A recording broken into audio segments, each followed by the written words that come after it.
Hello everybody, my name is Necroxis, and I just got back from seeing Rogue One, and I gotta say, I absolutely loved it. I'm still like super just hyped up on how great it was. It was Empire Strikes Back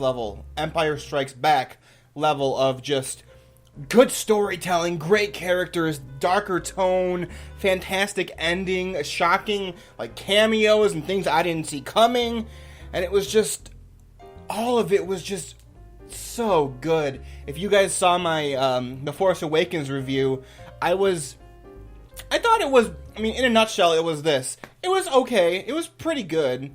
I just hated how it was basically a soft reboot that was almost copy-pasted A New Hope, and that I thought that what's-her-face, Rey, was a Mary Sue. Conversely, Jyn Erso, I was worried they also were going to make her Mary Sue-ish, based on the things they showed in the trailer. Like, they always show her, like, there was some stuff that they just apparently cut out of the movie, which is fine by me, with her, like, physically beating the shit out of stormtroopers, where it's more that she's using her weapons, like her guns, to do it, which I think is fine.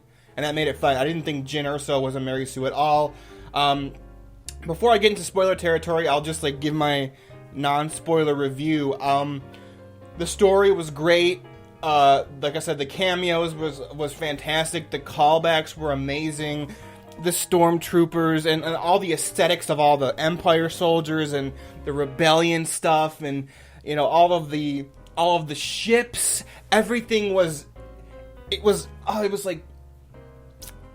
so, I'm trying to think of a perfect way to describe it. It was like new but also old, and it was just perfect, where they had the same aesthetic from like A New Hope, but because it was in that time period in the canon of Star Wars, but it felt like newer. Like they managed to make it feel newer while still looking the same, and it was so good. The story was great. I could follow it. Apparently the book Catalyst that just came out a little bit ago is directly tied into Rogue One, and I didn't read it myself, but I listened to Jesse Cox's Star Wars podcast called Star Wars A New Canon Book Club, and I would recommend it. And they just reviewed Catalyst like 2 days ago, so I knew like basically the plot of the book, and it seemed like if you read the book you would have gotten a little bit more as to why things were going on, but you don't need to have read the book. I think they describe it very well, what's going on, why the Empire's doing what they're doing, what they're after, what the stakes are. And I gotta say, I'm just looking at the cast list, everyone was fantastic. Felicity Jones was great. She had like great ranges of emotion, which was another thing. I don't think Daisy Ridley, when she played Rey, really had like a big range. I think she kind of had like the model face. Like, who's someone else that also does that a lot?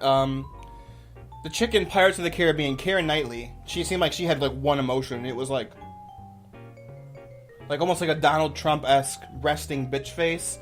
That's kind of how I felt about Daisy Ridley. But Felicity Jones did a fantastic job. She had a great range. We got to see her. You see her cry. You see her be happy. You see her be determined and angry and pissed. I think she does a fantastic job.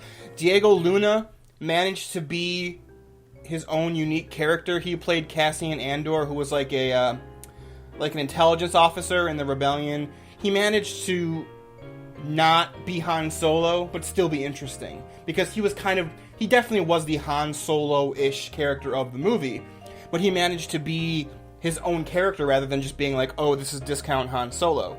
And Ben Mendelsohn is Orson Krennic, the Imperial, I think he's like the director for the Advanced Weapons Research or something like that. He was great. He was a great villain, very menacing. I can't really talk that much about other stuff about him without getting to the spoiler stuff, but we'll get to that a little bit more. Donnie Yen was Chirrut, I believe was his name. He was the blind monk guy who believes in the Force, but maybe isn't a Force user. We'll have to talk more about him later on, because there's some theories I have about him. K2SO, which is the repurposed Imperial Enforcer droid, it was like one of my favorite parts of the movie. He was the perfect comedic relief in a very serious movie, which was just fantastic. Riz Ahmed played an Imperial pilot who defects to the rebels. He was very good as well. He was supposed to be like a cowardly kind of character. who finds his courage throughout the movie. That's not really a spoiler. They described him as such. And I think he played that perfectly. Forrest Whitaker with Saw Gerrera. He was a character from the Clone Wars animated series he was in the series, but I think like they really changed what he looked like in his character to put him in the movie and just called him, Saw Gerrera. But he was fine. And then there are some other people that I can't talk about without getting into spoilers. But I'll say I recommend the movie. Like I said at the beginning, I think it was very much Empire Strikes Back level. And I loved it. I think it was fantastic. There was a perfect mix of CGI and real world applications to like the aliens. Man, some of the CGI we'll talk about in the spoiler section was just so nailed it. They nailed it. And those of you who saw the movie and know points on what I'm talking about, I hope you agree with me that was mwah, they got it. But anyway, I usually like rank things like out of 5, and I would give this like a 4.75 out of 5, almost a 5 out of 5. It was amazing. I loved it. So there's the non-spoiler review. We're gonna get into the spoilers coming now in 5, 4, 3, 2, 1. Spoilers. Oh my god! When I saw Tarkin show up in CGI, I was like, all bets are off. We can see anybody now. I was tweeting about this earlier a couple days ago where I was like, man, wouldn't it be awesome if like, God, I'm forgetting his name right now because I'm all hyped up, but wouldn't it be awesome if let me look at my Twitter real quick. I can't remember his name right now.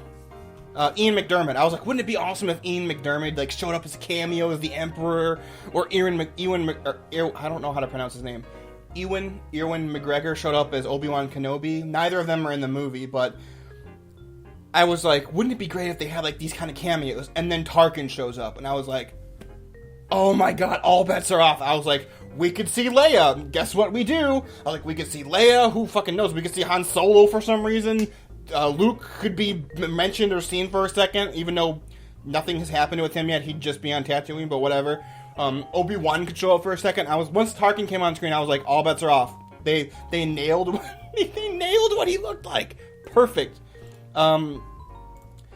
Peter Cushing. It was like he came back from the dead and was in the movie. Carrie Fisher. It was like she found a time machine, went back in time, and was in the movie. You could tell it was CGI, of course. Nothing is perfect. You could tell it was CGI. But god damn, did they get it close. It was so... When you just see... I think the shot where you see Tarkin is like, you see his back first, and I was like... I like audibly get... And first of all, I saw it like 11 in the morning, and the theater was packed, which was like, oh shit. I didn't expect it to be packed, because kids are still in school around where I'm at, so I was like, I'll get an earlier show, and I won't be as packed. It was packed, and I like audibly gasped when he turned around and it was Tarkin, and I was like, oh... And like, no, like I don't think a lot of other people knew what was going on at that point yet, because it happens early in the movie. I was like, oh, like I audibly gasped, and because I was like, once Tarkin showed up, it was like all bets are off. We can see possibly anybody. See a 3PO and R2-D2 show up for a second. I think that was funny. Not really necessary, but it was nice that they were just. I mean, they would have been at the Imperial base, so it was nice to see them. But I do have to say, I was a little bit surprised that literally everybody died. I was convinced that Jyn Erso was going to survive, Felicity Jones. I was convinced she was going to make it, so that they could like maybe cameo it, or at least mention that she was still alive in the main new trilogy or something. I never was part of the theory that she was Rey's mom. I didn't think that was all true at all, like a lot of people did, but I thought that she would make it because she was the star of the movie. And I thought it is a Disney Star Wars movie, so they got to be a little cliche. I thought she was going to make it, and that everybody else was going to die except for Riz Ahmed, who played the pilot. I thought he was going to survive, and that's how she was going to escape. Now that I'm thinking about the movie, the part where I just realized that this got cut out of the film, and I'm curious as to what it was supposed to be. It's where Felicity Jones, Jyn Erso, is walking like limps high up on like a platform going straight out, and the TIE fighter comes up. That's not in the movie. They've changed that. So I'm really curious what that was supposed to be. I guess it could have been Vader, because he was around. Also, fucking Vader's in the movie. We'll get to him a little bit more in a second. I thought it could have been Vader, but I was convinced that it was Riz Ahmed piloting a TIE fighter, and she would get in, and that's how they would get away. I was convinced that was going to happen based on the trailer, but they got me. That's not what happened. Yeah, I was surprised that everybody died. I mean, literally everyone died. Jin died, Cassian, Chirrut, Galen, K2SO, Bodhi Rook, Baze Malbus, Saw Gerrera, even Orson Krennic died.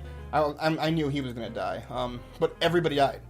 And I am okay with it. I have to say, if this is the level of polish and good storytelling and great graphics and honoring the source material and, sorry Mike, not talking down to your audience because it's a Star Wars movie like how I felt The Force Awakens did, if this is how the standalone movies are going to be, I'm ready. What's the next one? Han Solo? Whatever one it is, I'm ready. Let's do it. I want to see it. I'm already in. It's going to be great. If basing it on this. So, what else can we talk about? Once again, Felicity Jones, I think she was great. When she cried while watching the hologram of her dad, I almost started crying. Like, it was really, really good acting in that part.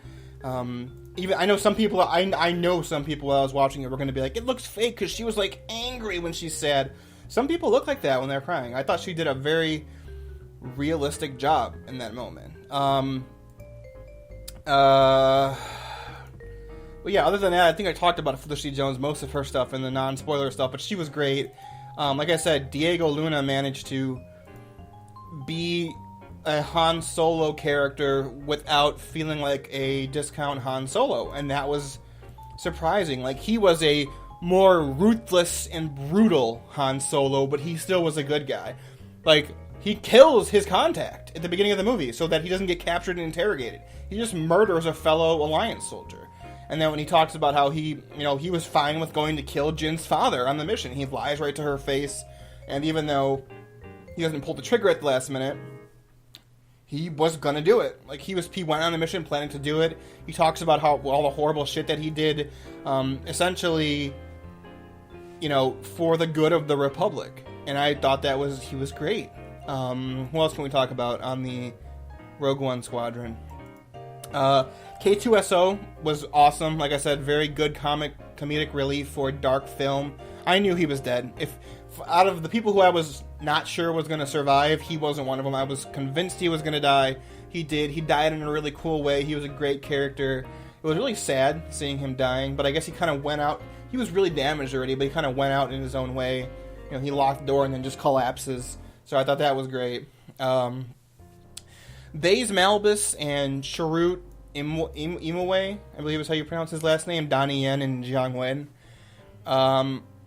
Baze Malbus, played by Jiang Wen, he was good. I liked him. I liked that he was like a skeptic of the Force. Like, he once was a believer and he became like a skeptic.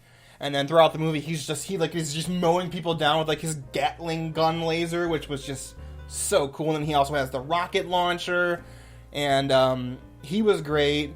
I also was sure that two of them were going to die as well, Chirrut and Baze Malbus.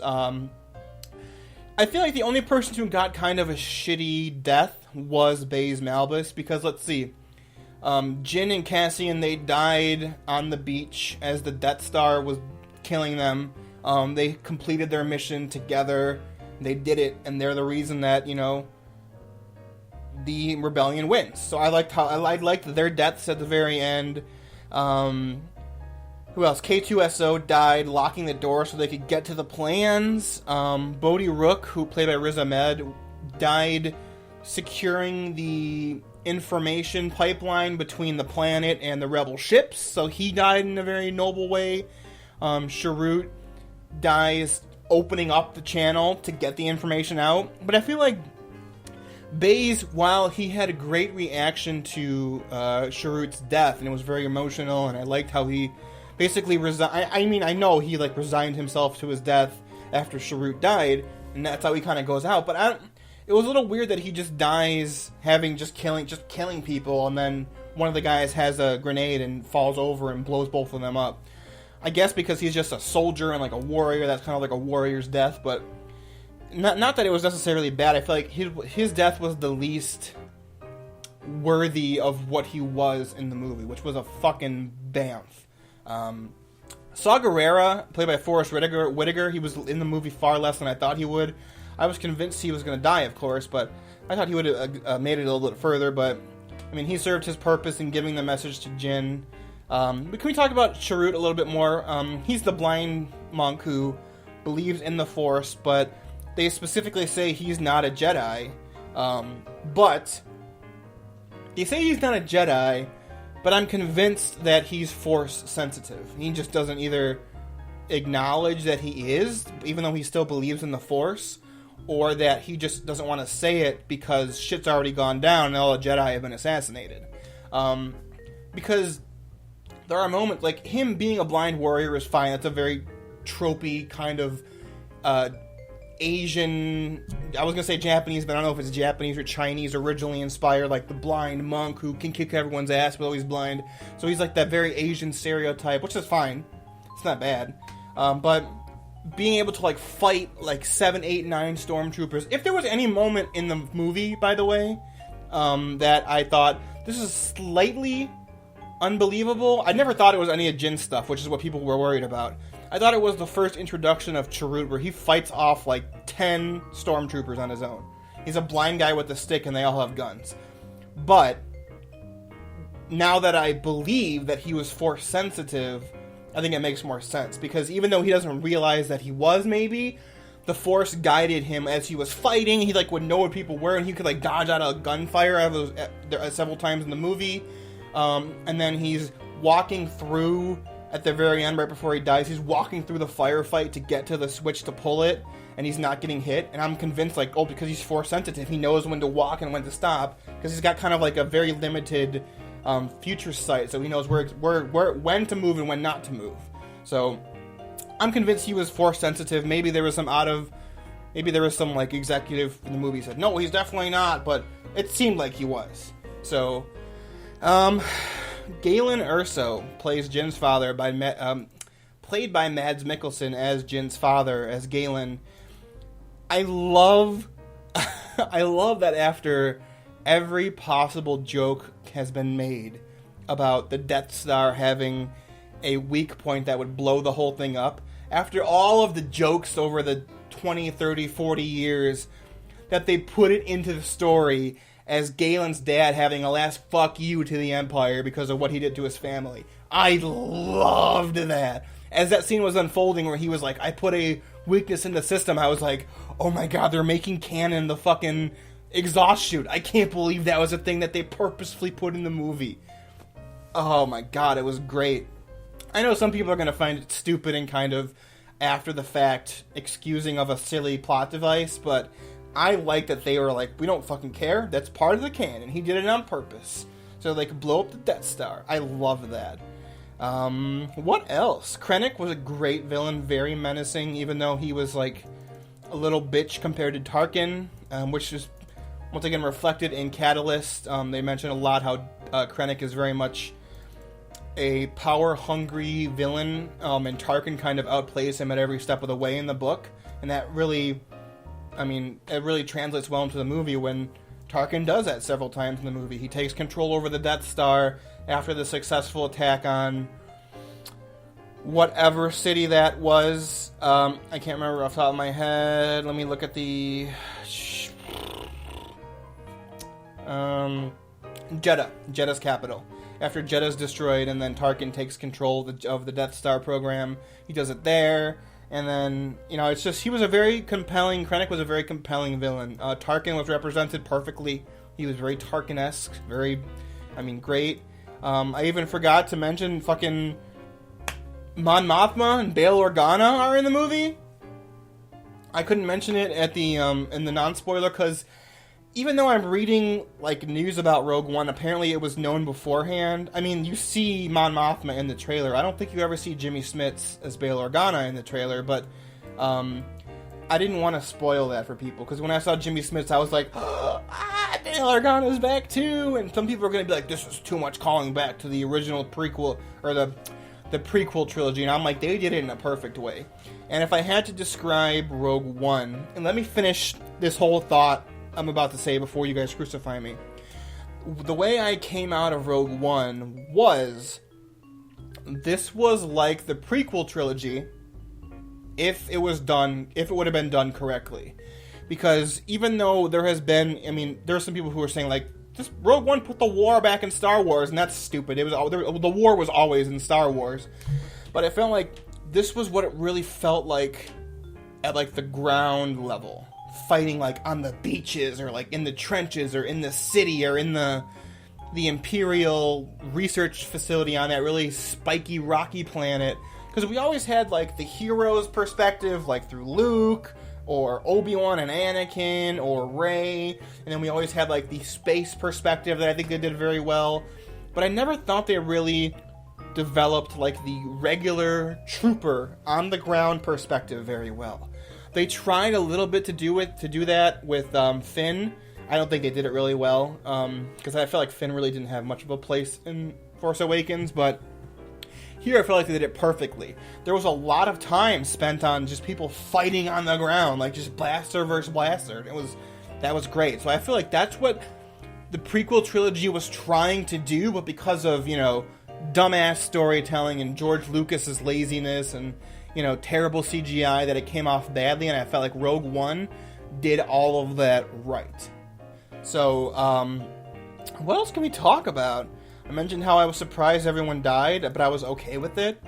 I'm glad that Jyn and Cassian never kissed. Because there was always, like, toward the end of the movie, there was always kind of like, oh, they were warming up to one another, and then there's several moments toward the very end where they're, like, this close to one another, and she's, like, looking at him, and he's looking at her, and I was like, oh, they're gonna kiss now. It's gonna be, the two of them kiss each other, and it's gonna be a romance again.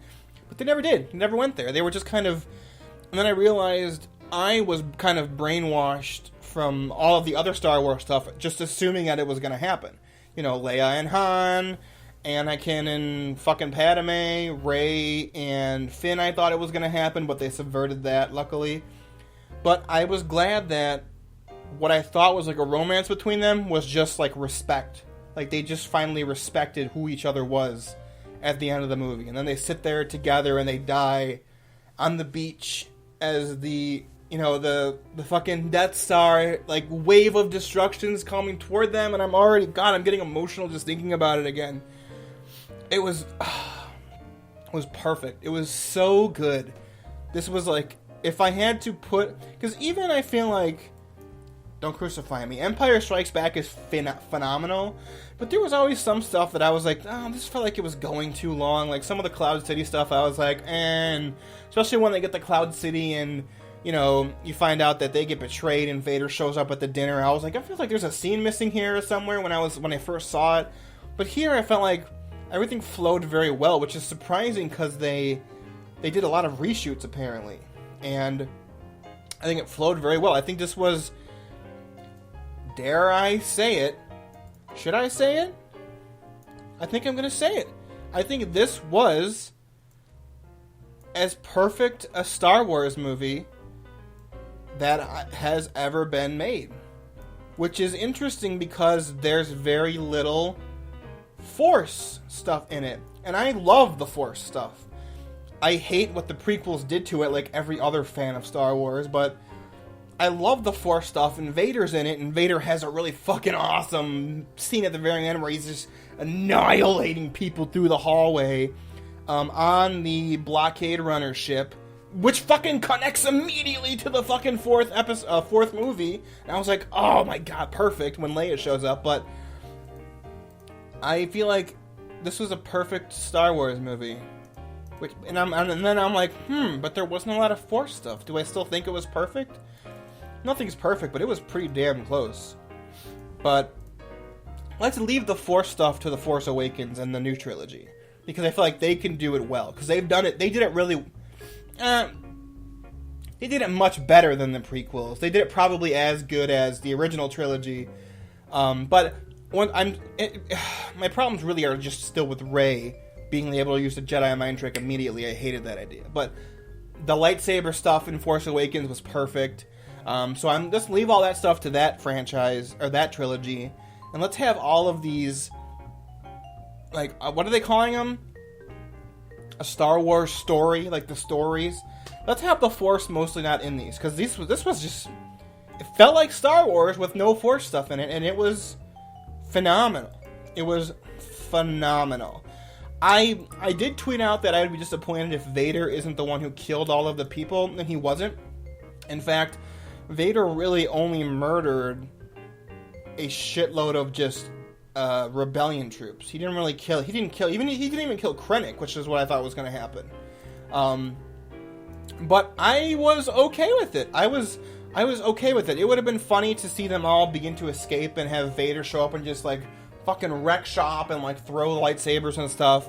And supposedly some of the reshoots were to tone back the violence with which Vader was killing people. When I hope they put that stuff in the Blu-ray. But I was okay with it. We saw Vader doing a lot of different things. He was choking people. He does choke Krennic at one point, at least.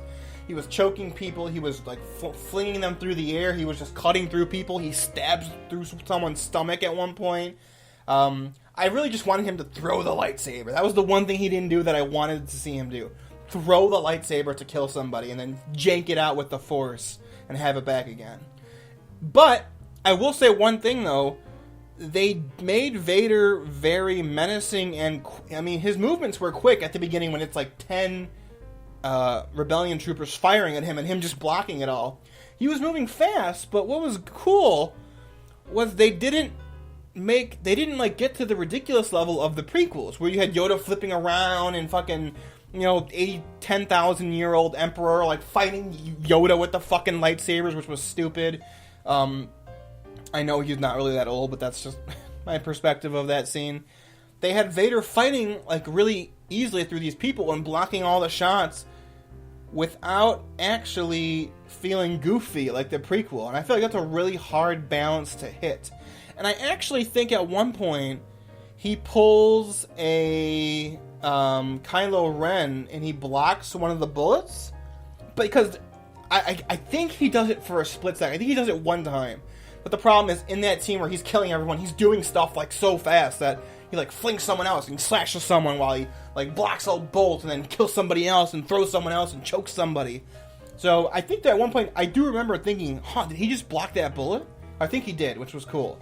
I'm glad that if that was intentional, I'm glad that they like kind of referenced that to what Kylo Ren ends up doing, which is cool. But anyway,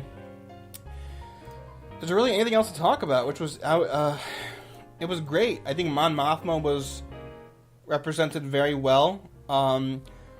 I love that, Leia shows up at the very end, and the movie literally ends where A New Hope begins. Like, it literally ends with Leia turning to the camera and saying, like, I forget the line that she says. She's like, they've been given us, or like someone says, what did they give us? And she's like, hope, and then the movie ends. As Vader is invading their ship. How perfect could you get? So, it was great. I loved everything about it. There was really not even a single thing that I was upset about. I adored it. So, if you guys saw it, let me know what your thoughts were in the comments below. I know it was getting only 70s, 75s as reviews out of 100. I thought it was fantastic. As you could tell, I gushed about it for half an hour. But, yeah. If you guys saw it, let me know what you think. If you haven't saw it and you watched the whole spoiler thing, still give it a watch, because there was a lot of shit that I didn't even fucking mention. Like the whole sequence on the Imperial development planet with Jin's dad. That was all awesome. Overall, very, very satisfying. There are very few movies where I feel like I want to go back to the theater again and watch them. I didn't even feel that way for Force Awakens. I might do it with Rogue One. I really want to watch it again, like now. So, thanks for watching, guys. I am super pumped. It's still only 3 o'clock, and I'm so happy, because the movie I left the theater with a giant smile on my face. It was good. It was good. Thanks for watching, guys. I'll see you next time. Farewell.